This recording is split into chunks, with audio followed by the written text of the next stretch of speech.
Hola, hola, muy buenas noches. Qué bueno estar nuevamente en un en vivo. Vamos a estar hoy encontrándonos con Paula Dávila.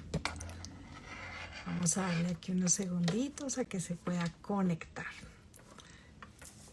Mientras tanto, les voy contando. Paula Dávila es psicóloga psicoterapeuta con especialización en clínica y maestría en psicoterapia de la gestión emocional. Ya por acá está Paula.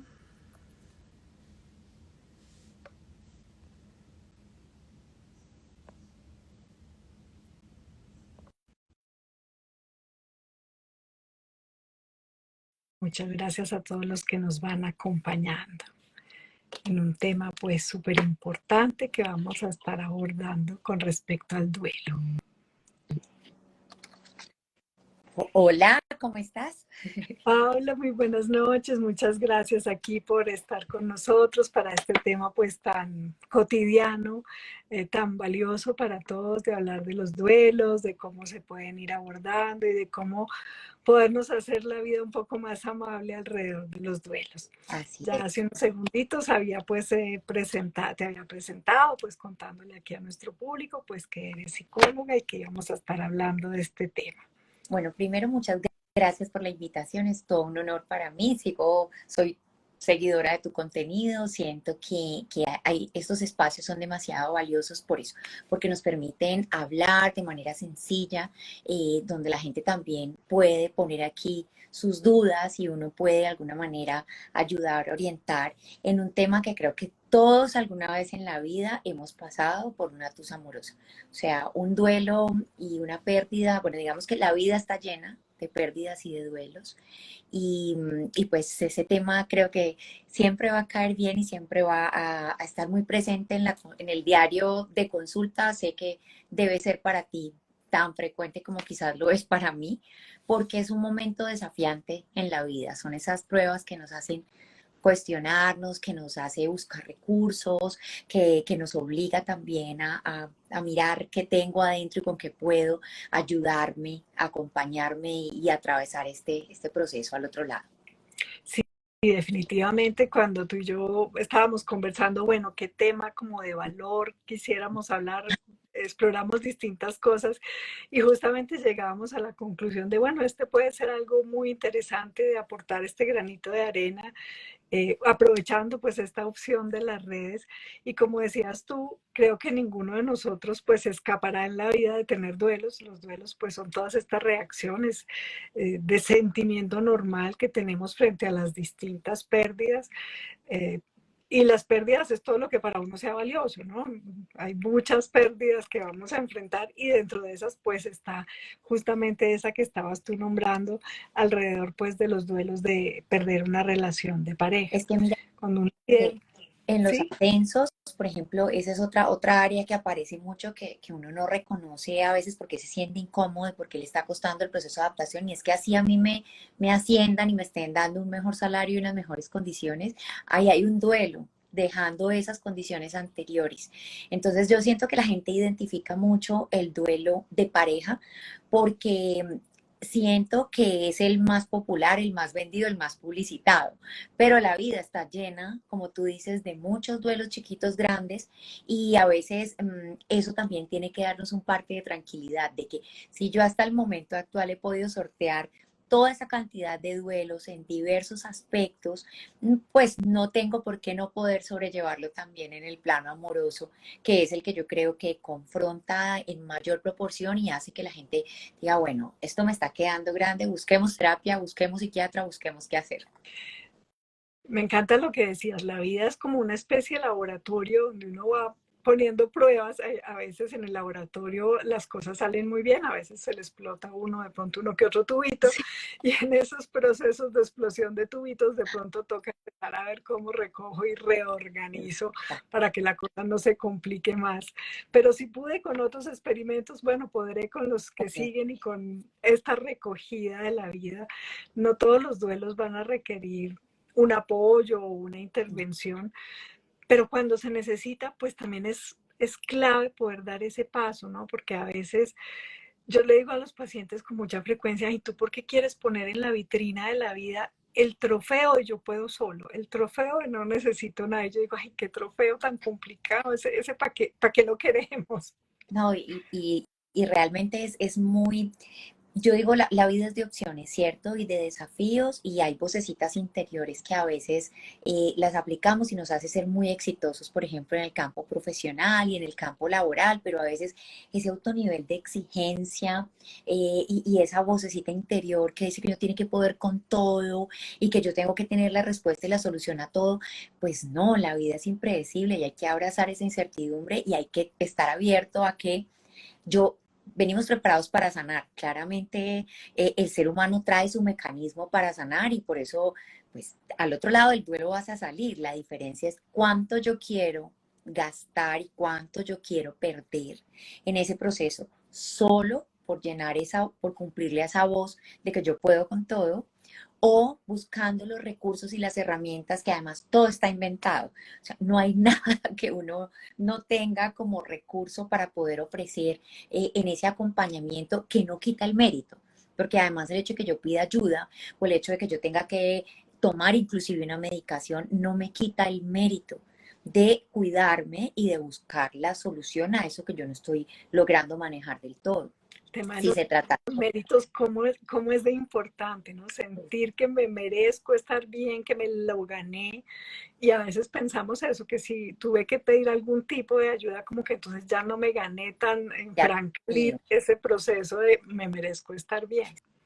sí, no, y siento que parte de lo que asusta mucho es que primero no nos gusta ser vulnerables y es una condición natural y humana con la que no tendríamos que pelear tanto, ¿cierto? Somos vulnerables, eh, estamos en una vida y en un mundo conformado por duelos y las estrategias pueden a uno fallarle en cualquier momento, porque además la vida es un constante cambio y nosotros vamos creciendo y cada etapa trae una crisis diferente, que es un poquito necesaria para poder que uno se esfuerce a evolucionar.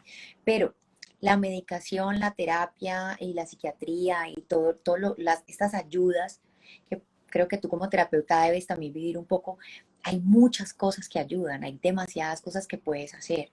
Pero yo digo que la base de todo y lo realmente valioso, donde uno tendría que poner la mirada, es que estoy teniendo ese valor y esa valentía de aceptar que algo no está en mi control y que humildemente voy donde el otro y pido ayuda porque está bien pedir ayuda.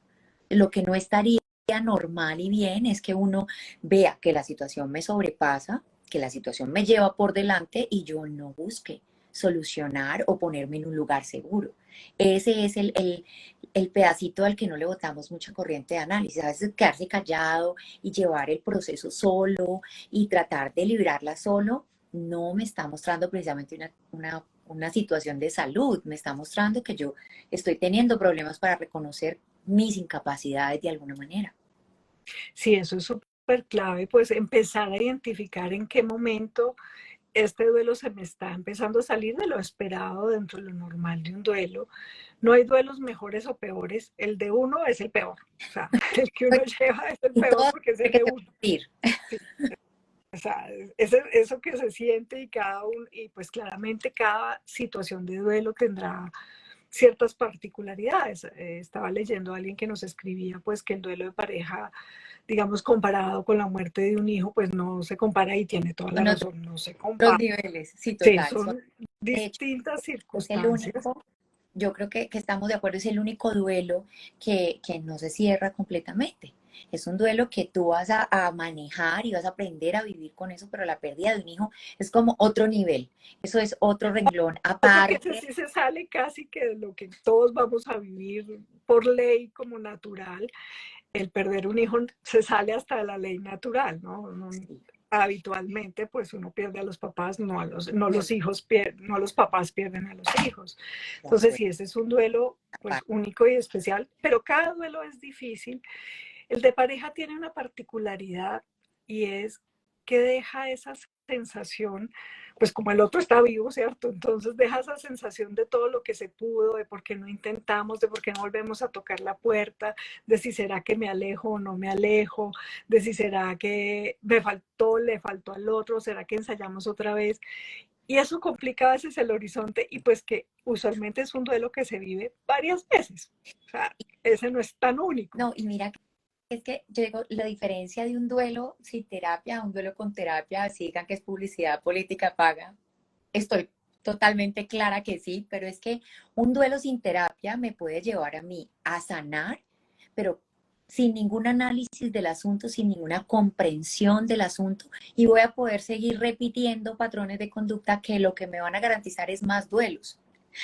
Porque si yo ese momento duro y ese momento complicado lo aprovecho, o sea, le saco el contenido a la crisis y me permito entonces decir, bueno, lo que tú mencionabas, hay como un proceso individual único que a veces es más el matar la esperanza y tomar la decisión, el tomar la decisión y lograr sostenerse en ella, pero de todas formas y a través de todas, hay un proceso donde yo puedo reconocer cuál ha sido mi participación, mi responsabilidad y mi mérito también en ese proceso de vínculo con esa pareja. Si no funciona si no fue, porque además los para siempre no son realmente lo más común y lo que más abunda, Ujú. debería ser mientras sea sano, mientras estemos bien. En ese transcurso salen muchas cosas mías que en un duelo acompañado son material de trabajo, aprendizaje, que además podría corregir un poco ese proceso de selección que uno debería hacer y quizás uno llegar a la siguiente pareja con un poco más de madurez, de visión, de todo ese filtro, porque es que no nos enseñan a ser pareja, ¿no? No nos enseñan a elegir pareja. Es como un proceso muy como intuitivo, como desde me gustas, hay química que está mediada por cerebro además, que no lo controlo. Eh, Tenemos algunas compatibilidades y ya fue como suficiente para que la gente empezara a decir, vamos a ser pareja. Tendría que pasar por una cantidad de filtros, lo básico que debe tener, lo que yo puedo negociar, lo que no puedo negociar, tomarme el tiempo prudente, evaluar, conocer en diferentes contextos, mirar qué pasa con esa persona cuando está enojada, cuando está frustrada, cuando las cosas le van súper bien. Y entonces uno se podría ahorrar duelos que, como tú dices, dependiendo del momento existencial en el que me tome, pues serán más fáciles de manejar o serán más difíciles de manejar. Y todos de pronto hemos tenido duelos que uno dice, no, ni me acuerdo, o sea, pasó como así, porque estaba muy ocupada, porque estaba con muchos factores retantes en otros aspectos de la vida, porque quizás la vida social estaba más fuerte en ese momento, porque mis preguntas existenciales eran otras. Entonces, puede que hayan duelos sencillísimos de elaborar.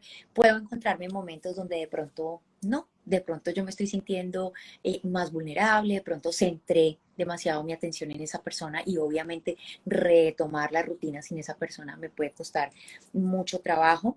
Y también pues está la parte que es la de tu lado del asunto, que es que cuando se nos combina con procesos biológicos y cuando pues somos una bioquímica también, y eso es innegable, y cuando esa bioquímica de pronto no está tan bien organizadita, pues no es el duelo en sí, pero sí va a ser un detonante para que haya una situación muy difícil de manejar y que uno sienta que de pronto lo rebasa y no lo logro controlar.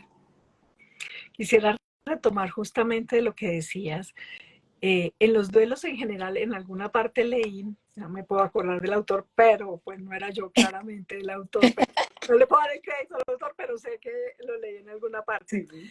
que en los duelos no es que se vaya el dolor, sino que se va dando como la cebollita que se van construyendo unas capas y lo que uno busca con estas capas que van cubriendo esa parte del dolor, esa parte de la vivencia, esa parte de lo que esa persona o esa situación fue importante para uno.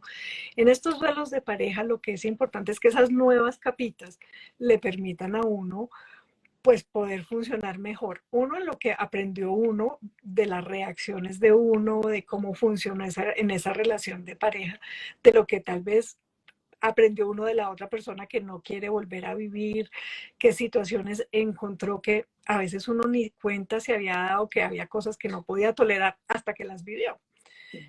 Hay otras que uno pensaba que iban a ser las más graves y de pronto las vive uno y dice uno sí, pero no tanto, pero en cambio otras, y entonces en esas nuevas capitas es que tiene uno que quedar claramente más fortalecido, no solamente pues salir y atravesar el duelo, sino de poder funcionar mejor en ese proceso de o sigue uno solo, que también aprende uno a estar solo, Es o una en esa opción muy elección válida. nueva de pareja, pues ojalá pudiéndola hacer de una mejor manera.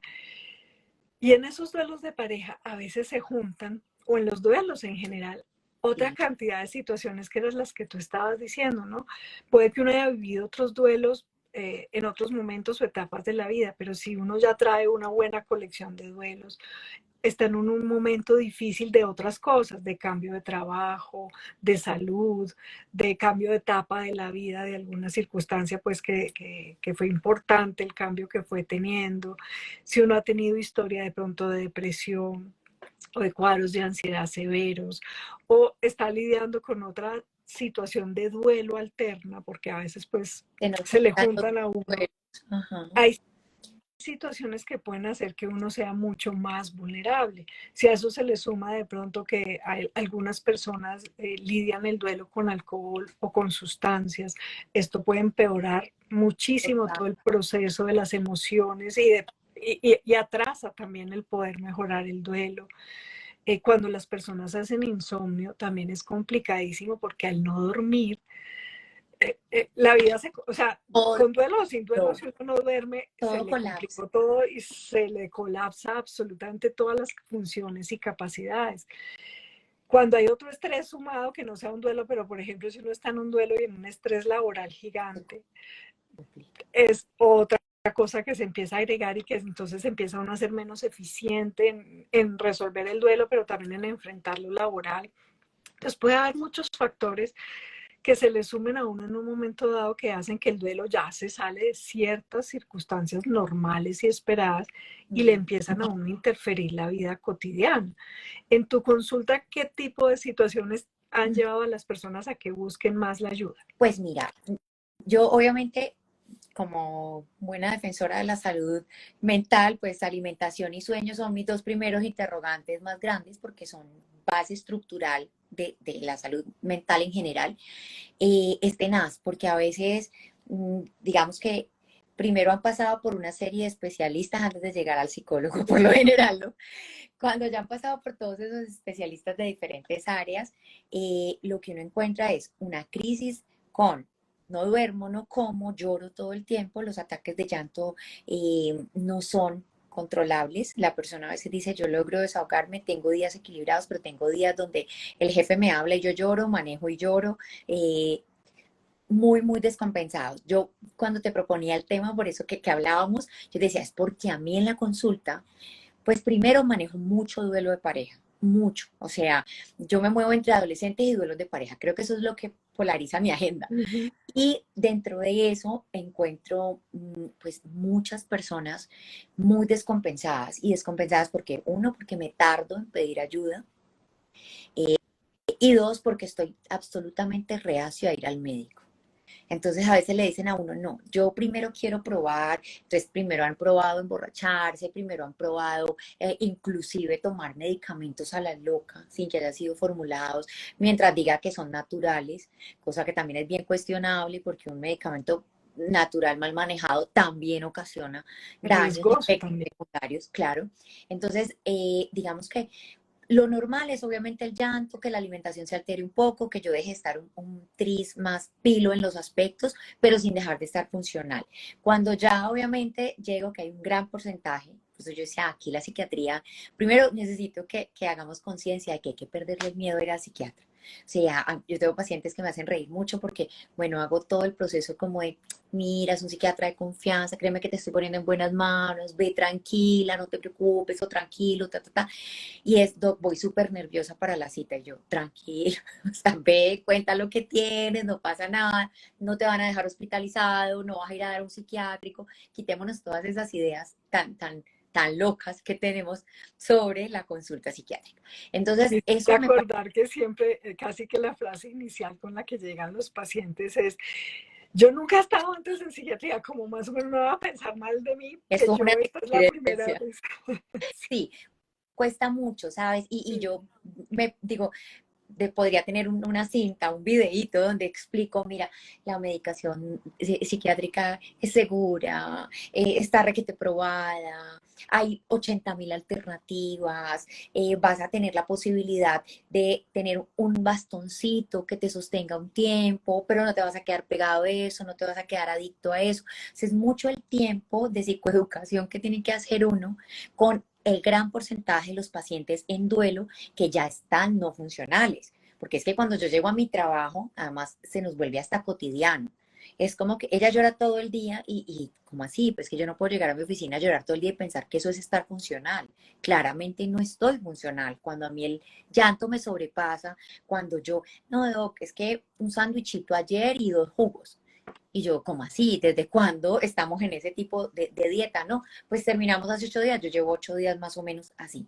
Entonces, claramente hay una necesidad. O sea, no es solo la conciencia de que me quiero cuidar y de que tengo que pararme de esta, sino que también hay un cierto parámetro. Y entonces digo, yo veo y ayudo hasta donde me corresponde a mi ciencia, pero necesitamos la ayudita del doc, del psiquiatra que te valore, que te diga con qué podemos regular un poco ese organismo para que tú y yo ya en otro estado un poco más tranquilo podemos empezar a sacarle provecho a esta crisis, porque realmente esa es la gran ventaja que te regala la terapia en el duelo, en crisis, y es que vas a tener más trabajo, pero vas a encontrar muchas posibilidades de mejorar muchas cosas que tu inconsciente en la crisis bota y que en la normalidad quizás salen, pero no son tan notorias o no me están generando a mí mayor dificultad. Entonces, Sido, pasa mucho y quería que tú nos ayudaras un poquito con esa parte de, bueno, cuáles son los riesgos reales, porque la gente es como si fuera el coco total pensar que me tengo que tomar un antidepresivo y me voy a quedar adicta y voy a depender de esto toda la vida y si me dan una pastica para dormir, entonces ya me quedé adicta a la pastica para dormir. Esa cantidad de mitos que nos hacen súper complicado pedir ayuda.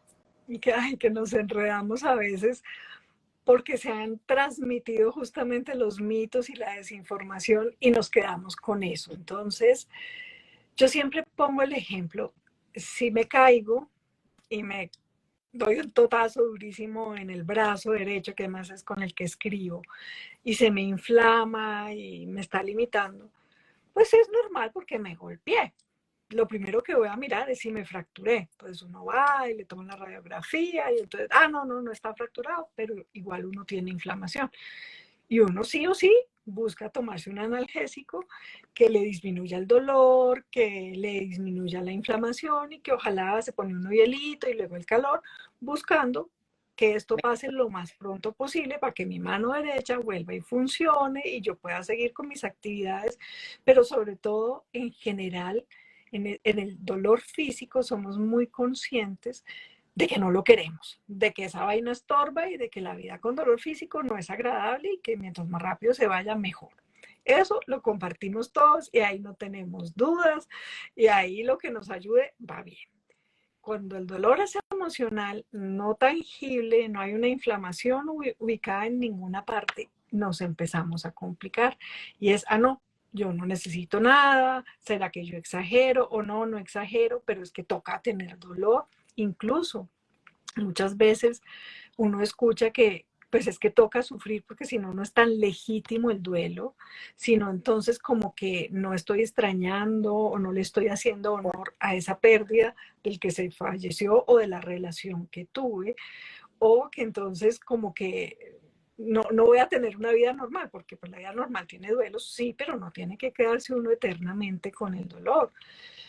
Hay situaciones que ya lo rebasan a uno y ¿por qué me voy a tener que quedar con el ejemplo como entonces me quedo con la mano inflamada, hinchada, dolorida porque me golpeé? No, yo puedo buscar y encontrar cosas que me ayuden a que aunque el duelo no se va a ir, me ayude inmediatamente, me ayuden a que lo pueda transitar mejor. Y dependiendo de cada situación, se busca cómo se puede apoyar. A veces hay casos donde dar algo que induzca, que les ayuda a inducir sueño, cómo alivia la vida poder dormir una semana mejor, poderse levantar más descansado. Y la gente piensa, no, pero es que entonces voy a tomar algo para el sueño y me voy a volver adicto, porque en algún momento se usaron anteriormente medicamentos que eran las benzodiazepinas, porque no teníamos muchos otros recursos en aquella época.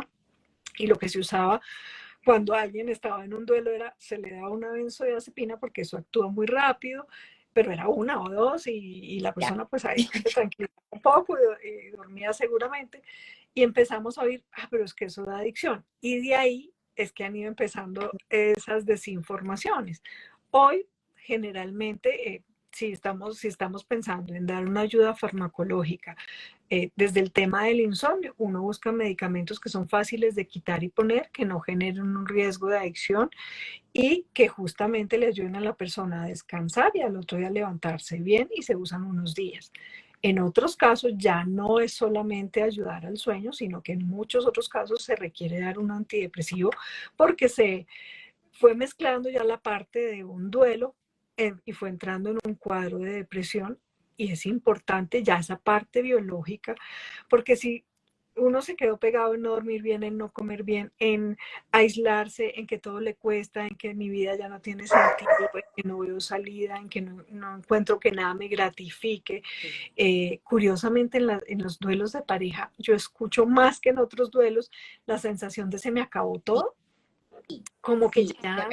y se me partió el corazón Exacto. y me estoy literalmente muriendo. Y uno dice, bueno, hay varias cosas que obviamente son materia de trabajo, pero yo he notado de pandemia para acá, porque creo que antes no lo percibía tanto, no sé si para mí no, pero no era como tan notorio, la ansiedad. O sea, todo duelo tiene un cierto componente de incertidumbre porque no sé qué va a pasar, no sé si se va a solucionar, no sé si es definitivo, no sé si, cierto, nunca sabemos qué va a pasar. Pues yo siento que de pandemia para acá ese no saber qué va a pasar, los cuadros todos traen ansiedad. Antes no, antes uno notaba unas tristezas profundas, como tú dices precisamente, me voy a morir, se me partió el corazón, todo se acabó, apague, vámonos ya, pero no había ese componente tan marcado de ansiedad. Yo siento que en este momento hay un componente alto de ansiedad que lo percibo también en los adolescentes, que es también complejo, porque antes no lo notaba uno tanto en los adolescentes. Bueno, es que Y eso es muy cierto. La vida es antes de pandemia y después de pandemia. O sea, hay muchas cosas que se nos, nuestro sistema de alerta del cerebro se quedó pegado, prendido, porque vivimos la muerte, el miedo a la muerte, el miedo a los cambios, el miedo a estar encerrado, el no poder estudiar, no poder trabajar, bueno, una cantidad de cosas que eso no es que ya todos, o sea, que aunque hemos ido recuperando las actividades y pues los que quedamos, quedamos, no es que se nos haya olvidado todo eso que vivimos, eso quedó inscrito de muchas maneras y deja huellas, y en algunos deja cicatrices que se expresan a la hora. Yo siempre digo que uno tiene por ahí sus fisuritas, ¿cierto? sí, Y cuando uno tiene una fisurita, un golpe hace que esa fisurita se abra mucho más, porque uno se va por eso, por esa fisura, porque es la que es más vulnerable. Esa bendita pandemia nos dejó una que otra fisurita, y ante los duelos es más fácil pues que uno pueda presentar muchos más síntomas, que antes seguramente íbamos a tener duelos también, pero ahora como que están mucho más intensos, e incluso pues aparte de los duelos, pues por eso hemos visto más casos de depresión, más casos de ansiedad, y todo esto ha hecho que los duelos en general sean más fácilmente complicados, y que por eso muchas veces requieran el acompañamiento psicoterapéutico y muchas veces requieran acompañamiento farmacológico en todos los duelos, y teniendo en cuenta que cuando se usa un medicamento antidepresivo o ansiolítico ya como tal, en general, primero, pues si lo estamos haciendo con una persona pues idónea, responsable, que sepa qué es lo que está manejando, se va a hacer por un tiempo el que se propone en los protocolos, que es de 6 meses a un año, dependiendo de cómo va el paciente, cómo va haciendo su respuesta, qué historia trae. Estos medicamentos, ningún medicamento es 100% inocuo, pero en general riesgo-beneficio son medicamentos que son bien tolerados, que los mismos pacientes al final terminan diciendo, ay, yo por qué me demoré tanto en dar el sí, paso, y por qué pasa. la gente dice que me va a volver raro, zombie, drogadicto, que no, que nadie me va a reconocer, que voy a dejar de ser yo. Y cuando las personas se dan cuenta que pues van funcionando mejor, van sobre todo ese proceso del pensamiento que se siente tan oscuro, tan catastrófico, tan no hay salida, tan lo perdí todo, para mí no va a funcionar nada, empieza a volverse un pensamiento mucho más apoyado en la realidad, ya no como en la sensación de todo es terrible, imposible, sino como más objetivo, más con los pies en tierra. La persona empieza a ponderar más su propia realidad y a ver las cosas de una manera que no se siente como de todo se me acabó, empiezan a tener más energía, el foco de atención, de concentración, de capacidad de elaborar y de tomar decisiones. Y uno empieza a ver como, ay, por fin arreglaron de pronto cosas que tenían guardadas, que no sé si voy a regalar, a botar o a dejar, y por fin empiezan a arreglar ese tipo de objetos. Empiezan también a arreglarse a sí mismos porque las personas se sueltan y entonces uno los ve pálidos, los hombres barbados, las chicas no se volvieron a echar ni un lápiz labial, hasta su vestimenta es más oscura y de pronto uno empieza a verlos esas pequeñas señales de autocuidado. Entonces fui a la peluquería o se afeitaron o se echaron perfumito, empiezan a cuidarse, a querer volver a conectarse con la gente, a disfrutar pequeñas cosas y gradualmente van recuperando todo eso, que es donde yo digo riesgo-beneficio. La mayoría de la gente le va bastante bien con mínimos eventos adversos. No hay tema de adicciones, porque pues también creíamos eso, que es que como esos que yo nombré, que las benzodiazepinas sí tenían ese riesgo de adicción, se lo extendimos al resto de medicamentos. No son medicamentos que generen adicción, se usan esos meses, cuando ya la persona ya se estabilizó, se van quitando gradualmente, porque yo no le puedo decir al cerebro, bueno, le pongo este bastón y luego, Te lo chao, quito de la... camine sin bastón. No, yo le tengo que decir de a poquitos, bueno, señor cerebro, vamos a empezar a quitarle el medicamento, a usted le va a tocar cada vez más solito cuadrar esa química, pero usted ya aprendió a cuadrar esa química, lo hacemos gradual y después, y sobre todo en el tema de duelos, con mayor razón se quita y las personas siguen para adelante, Y porque fue esto, una cosa muy y puntual. es que en terapia uno lo nota, Doc. La diferencia es gigante cuando el paciente ha logrado estabilizar su bioquímica, porque es que hay, como yo siempre les digo, el paciente deprimido es un paciente que tiene un lente negro, oscuro, que no te Total. permite ver ni formas, ni colores, ni texturas, ni absolutamente nada. Cuando vamos y nos ayudamos con con la bioquímica, con la medicación un tiempito, pues voy aclarando ese lente y voy enfrentándome ya a una realidad que a veces se ve más negra de lo que realmente es. Y lo que tú decías, me parece que es un polo a tierra que de alguna manera, mira que la gente le tiene miedo a que la medicación lo desconecte y Ujú. para mí es todo lo contrario.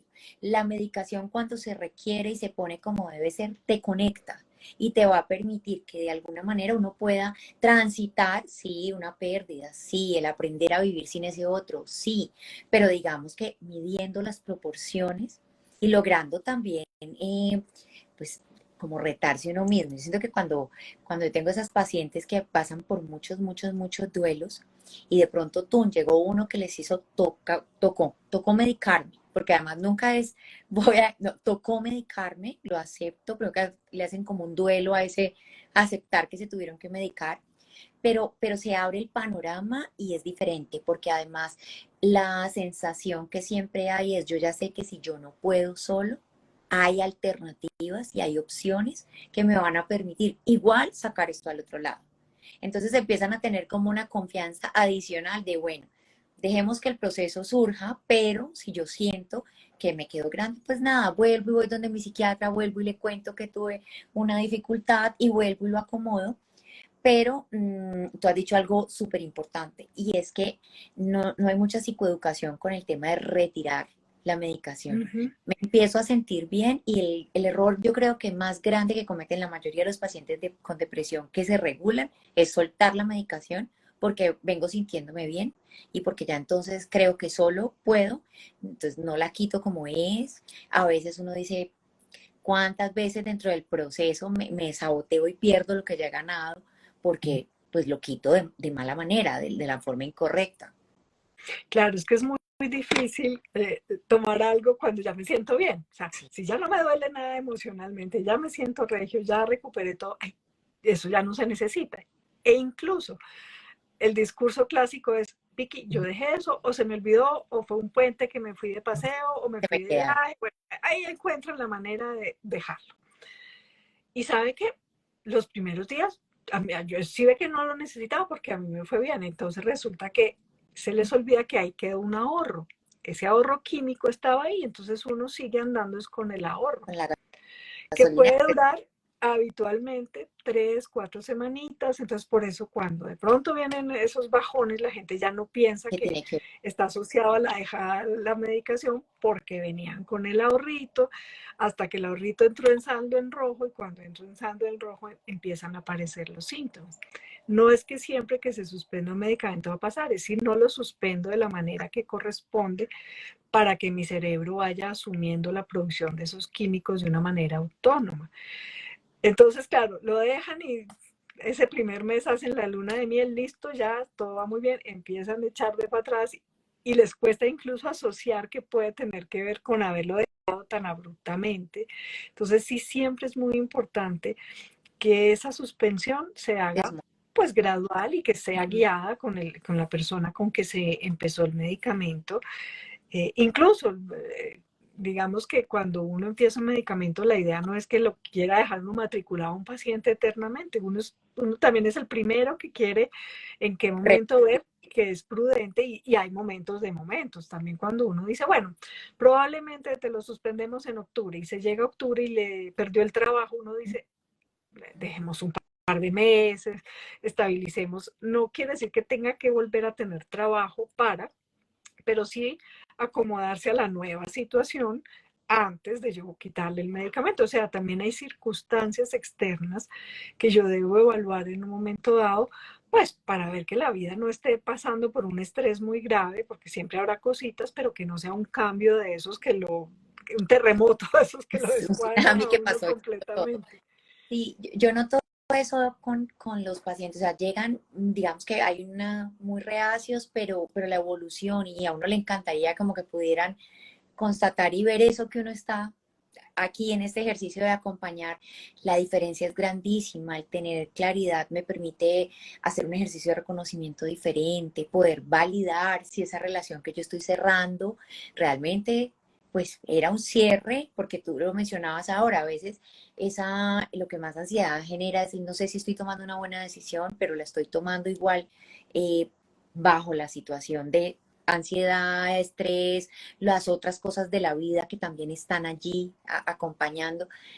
Y uno cree que el duelo realmente va a empezar pues cuando yo logre estabilizar, construir a partir de eso y digamos que hablar de un cierre de un duelo, la gente piensa que no sienta absolutamente nada y no es así. O sea, la realidad es que eso va a ir perdiendo intensidad y cada duelo en cada momento será diferente y se demorará un tiempo diferente porque también hay factores que uno es el pedir ayuda, hacer psicoterapia, pero hay otras muy básicas, el que hace ejercicio y se ayuda con antidepresivo natural, el que empieza, en vez de dejarse caer en la curva normal que es dejar de comer, el que dice, no, me pongo las pilas y empiezo a cuidarme y empiezo a generar ese autocuidado apropiado. Los duelos pueden ser un regalo maravilloso porque te conectan otra vez con una cantidad de cosas que uno suelta y que hace que a veces el por qué se acabe la relación tiene una razón de fondo que yo no estoy viendo y que está en mí, ni siquiera en el vínculo construido. Rescato algo muy importante que acabas de decir, y es que a veces también hay miedo a recuperarse. Cuando es por la pérdida, porque fallece alguien, el miedo es, y si salgo adelante y se pasa pues las fases del duelo, entonces será que yo voy a olvidar a la persona. Y bueno, volviendo al ejemplo de la cebollita, simplemente esa parte del núcleo se va a quedar ahí, pero va a estar cubierta por otras capitas que van a permitirle a uno funcionar mejor. Y en el tema de la pareja, el miedo a veces es como esa persona que se perdió en esa relación, es que yo ya no quiero volver a querer a nadie más, es que tenía que ser esa persona. Entonces, si yo salgo del duelo, es que qué horrible, que entonces voy a renunciar a esa persona, porque es como la sensación, si yo me quedo esperando a esa persona, de pronto esa persona, porque yo la estoy esperando, algún día va a volver porque yo estoy aquí esperando. En cambio, No, si ¿sabes? ya la estoy esperando, nunca más va a volver, entonces se va a perder la opción. Entonces a No, veces hay miedo a dar ese paso sí. a mejorarse.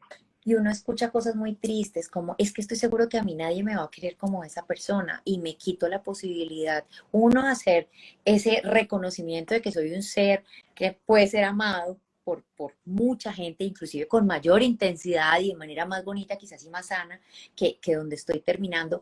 Uno lo vive mucho con las viudas, con los viudos. Es como, no, es que yo no creo que yo vaya a encontrar a alguien que pueda tolerar o que me pueda amar de la manera en que y entonces se estancan, esos duelos son más difíciles de cerrar porque es que no quiero tampoco llegar a la etapa siguiente. ¿Qué pasa si ya cierro el duelo? ¿Cómo continúo? ¿Cómo? Además, también hay una presión social que a pesar de que vivimos en un mundo muy abierto, la gente sigue todavía muy pegada al tiempo de luto que tiene que hacerle a una relación o a quien fallece, pero también a una relación. Y seguimos todavía muy enfrascados en cuánto tiempo entonces tiene que quedarse sola la otra persona para que no nos sintamos engañados, devastados, defraudados y se nos sume otro duelo encima al hecho de perder y de separarnos. Entonces, eso creo que también marca significativamente el que yo me recupere más rápido, ¿no? Cuando las personas han sido o la ruptura se ha dado porque la otra persona definitivamente tiene a alguien y se organizó, esos duelos que son devastadores, es más fácil que yo me pare con el mismo impulso de que la vida del otro continuó y el ego le ayude a uno a decir, no, yo también tengo que pararme rápidamente de esto, que los duelos donde se acaba muy tranquilamente la relación y donde se plantea como que ha sido un proceso donde se nos acabó el amor, pero estamos muy acostumbrados a vivir juntos, nos necesitamos de alguna manera, pero no quiero herirte de salida, y entonces uno dice, ahí se quedan en ese duelo, y es como no cierro, no pongo los mecanismos necesarios, no coopero mucho, y no me la hago yo también fácil, porque creo que uno sí puede ayudarse o hacerse la más complicada dentro de estos procesos de autosabotaje que también el espacio de terapia permite ver y que en la regularidad pasan desapercibidos. Sí, totalmente de acuerdo. Y yo creo que para dejar aquí un espaciecito a preguntas mientras voy como haciendo una recapitulación hablábamos al inicio que uno vive muchos duelos que la mayoría va tramitando sin mayores inconvenientes y que nos dan como la certeza de ese laboratorio de vida, que si pude con esos, pues seguiré con los siguientes y podré salir adelante en todos, que algunos puede que sean más difíciles si se requiera el apoyo, y en esos casos es importante tener la compañía, el terapeuta que lo ayuda a uno a desenredar ese ovillo, a ver mejor las emociones, a tramitar esa pérdida, cuando es la pérdida de una relación con mayor razón, poderse sentir mejor para la siguiente escogencia o para estar solo el tiempo que corresponda a estar solo, cuando definitivamente sigue creciendo a pesar de la terapia y sigue habiendo parálisis funcional en algún área, no puedo dormir, no puedo alimentarme, no puedo trabajar, sigo sintiendo que la vida no me arranca, que no disfruto, que me quiero morir, que no siento que pueda seguir. En esos casos, muy seguramente puede ser necesario medicar, y ya sabemos que has hecho bien acompañado con un terapeuta responsable, vamos a encontrar cómo hacer ese símil de la desinflamación para poder funcionar mejor, tramitar ese dolor, salir con la menor cantidad de secuelas posibles para poder seguir para adelante la vida. Creo que eso sería como lo más a grandes rasgos, como para dejarles así como de resumen de lo que hemos estado conversando. Miremos si de repente hay por aquí alguna pregunta. Yo quiero, pues creo que hay trabajo y la regla de mercadeo dice que cuando uno impacta a uno, ese uno impacta a cuatro más. Y creo que eso es lo que uno podría pedir a los que nos han acompañado hoy, a los que han tenido como la explicación y tomaron el tema de la medicación por el buen lado, por el lado desde lo seguro, desde que no hay tantos riesgos. Definitivamente trabajemos por atender lo que hay que atender. Al odontólogo vamos sin susto, al dermatólogo vamos a control, porque sí, al psiquiatra y al psicólogo deberíamos asistir también, porque sí, porque la salud mental requiere los mismos o tal vez más controles que los que puede necesitar la parte física porque no es tangible, porque se diluyen actos en la cotidianidad y porque es muy difícil observarse durante todo el día para poder estar consciente de qué puede estar funcionando muy bien y qué no. Y estos espacios son espacios seguros para poder decir, bueno, yo puedo tener una mejor calidad de vida si aprovecho y me evalúo de una manera diferente, me ayudo de una manera diferente. Me encanta lo que dices. Yo a mis pacientes les pido que ayuden justamente en esa difusión, que no es que tengan que salir con un cartel a decir yo hago, yo hice, pero que si alguien les pregunta, oiga, ¿será que yo tomo medicación? ¿Será que voy al psiquiatra? Me dijeron que vaya al psicólogo. Pues ahí sí aproveche y diga, sí, haga lo que le puede ir bien y yo puedo dar fe de que uno puede estar mejor. A veces ya tenemos pues claras las estadísticas con respecto a todo el tema de riesgos de depresión, de ansiedad, de cualquier síntoma, y ya sabemos que 1 de cada 4 alguna vez en la vida lo va a tener. Quiere decir que alguien de la oficina, alguien de la familia, alguien del colegio, de los más cerquita, alguien está pasando o pasó por ahí. Entonces, qué bueno que el que ya tuvo la experiencia y ya pudo estar mejor pueda multiplicar la información de, mire, uno pasa por eso, se asusta, hace el duelo de cómo así que tengo que pedir una consulta y cómo así que de pronto medicación, y después se da cuenta, pasó, estoy bien y la vida siguió. Qué bueno que las personas nos ayuden a replicar la información y que los que lo han vivido ayuden a quitar ese mito y esa cantidad de información que viene, que es más desinformación y de unos temores que nos frenan a querer estar mejor y que nos quitan posibilidades de herramientas. Así que ojalá todos nos ayuden a seguir multiplicando la información por el bienestar y bueno, y por esta bendita salud mental que ahora sí que algo que dejó la pandemia fue que la salud mental pasó a estar en el primer plano cuando antes era una paria que estaba por allá relegada. Hoy Así. por fin le pudimos poner el lugar que corresponde. Incluso me sorprende que ya uno ve en distintos escenarios artísticos, políticos, deportivos, que ya se empieza a hablar más tranquila y abiertamente. Y bueno, genial que podamos seguir hablando de la salud mental, de cómo cuidarnos, de cómo cada uno va construyendo sus herramientas, de qué le ha servido a cada uno y saber que es algo que debemos cuidar. Además, yo el precepto lo cargo desde, no sé, lo escuché toda la vida y cuando empecé en la rama de la psicología dije, tiene toda la razón, a uno siempre le dicen, nadie sabe lo de nadie. Con salud mental eso se multiplica, Sí. porque entre más síntomas tenga, más aislado voy a estar y más difícil va a ser que el otro tenga acceso a mi mundo, a darse cuenta qué es lo que está pasando. Entonces, si yo soy abierto y comparto, como tú decías, esa buena experiencia de pedir ayuda, de tramitar, de convertir la crisis en oportunidad, de sacarle provecho a esa situación que atravieso, pienso que puedo a veces tocar puertas que no me imagino, que tienen un caos adentro, eh, y tener ahí tender un puente bien interesante con cosas que tienen soluciones, que es lo que más tristeza da, ¿no? Que a veces la gente, la tasa de suicidio no está como está porque sí, está porque no nos atendemos, está porque nos hace falta hablar más todavía del tema y porque nos hace falta más utilizar esas herramientas que ya están. Sí, no hay que minimizar ningún síntoma ni ninguna sensación de malestar, de tristeza, de desesperanza. Todo esto siempre nos debe prender foquitos de alerta de que podemos buscar entenderlo, revisarlos. Puede que en un momento dado uno revise y diga, ok, no, era una respuesta normal, y si era un duelo, pues era un duelo normal, o eventualmente había algo más y sí, pues tomamos acción, seguramente no dejamos que nos crezca y se nos salga de las manos. Y es cuidarnos entre todos. Yo a veces siempre digo, se da cuenta más fácilmente que está deprimido el compañero de trabajo o el vecino o la pareja que el mismo paciente.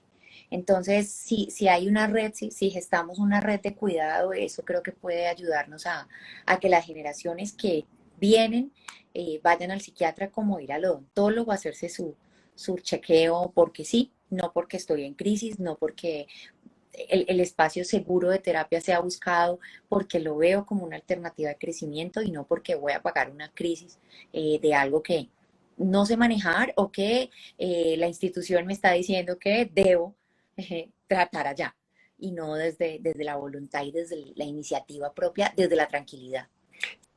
Sí, ojalá cada vez demos más pasos a eso, a que esté bien, esté parte de nuestra vida, cuidarnos en todo nuestro ser y si eso implica pedir ayuda, pedir una cita con un psicólogo, asistir a un psiquiatra, pedir una asesoría, siempre vendrá bien. Y si nos dijeron tranquilo que todo está en orden, pues mejor aún, porque eso es parte de lo que se busca siempre en salud, que es prevenir, no esperar a que la cosa esté más complicada, de que ya toca hacer, sino mejor aún, hicimos, buscamos, exploramos y todo está bien, check, volveremos más adelante a volver a explorar a ver. Sí. Y así es. Ay, pues Paula, muchísimas gracias. De verdad que hemos tenido, yo creo que una conversación que puede ser muy importante para las personas alrededor de la salud mental, del duelo, de las herramientas, de ir botando esos temores de consultar, de que cuando es necesario la medicación se puede hacer y que lo importante es, yo siempre le digo a los pacientes, mire, aquí la meta no es que usted tome o no tome un medicamento, la meta es que usted esté bien. Total. Si se puede, con la herramienta que se pueda, y si no necesita herramientas, pues maravilloso, pero la meta es estar bien. No si quito, pongo, subo, bajo, si un médico, si un terapeuta, es con lo que se necesite, con tal de que logremos estar bien. Entonces, que todos nos movamos en esas metas de poder estar bien de manera íntegra en toda nuestra salud. Y pues muchas gracias por construir conmigo aquí este espaciocito de granito de arena. Con mucho amor. Pues no nos resultaron inquietudes, pero creo que ahí comparto contigo la disposición de que si hay interrogantes y si en algo puedo ayudar, pues con muchísimo gusto. La verdad es que todo lo que podamos hacer por la salud mental en general tenemos por lo menos toda la intención. Aquí hay dos voluntarias. Exactamente, aquí seguiremos y por eso pues trabajamos tanto en redes como aprovechando esa herramienta para ir dando información y para ir acercando, como ver que aquí estamos, que somos seres humanos comunes y corrientes, que estamos en distintos escenarios del mundo y de la vida, pero que esa salud mental se puede abordar y se puede mirar y que pueden consultar y buscar pues ayuda con quien esté disponible. Así es. No, muchísimas gracias. Yo creo que la base fundamental es, hay soluciones, hay alternativas y yo decido qué tanto puedo desgastarme, retomando para cerrar el tema inicial, y es que un duelo siempre va a ser un trabajo, pero yo puedo decidir qué tanto me puedo desgastar o qué tanto yo puedo facilitarme el proceso. Y hay cómo. Exacto. Y ojalá todos decidamos hacernos la vida mejor, más amable y no desgastarnos tanto en los procesos. Total. Pues un abrazo, muy buena Igual. noche, que descanses y una buena noche Muchas para todos. gracias a todos los que nos acompañaron. Hasta luego.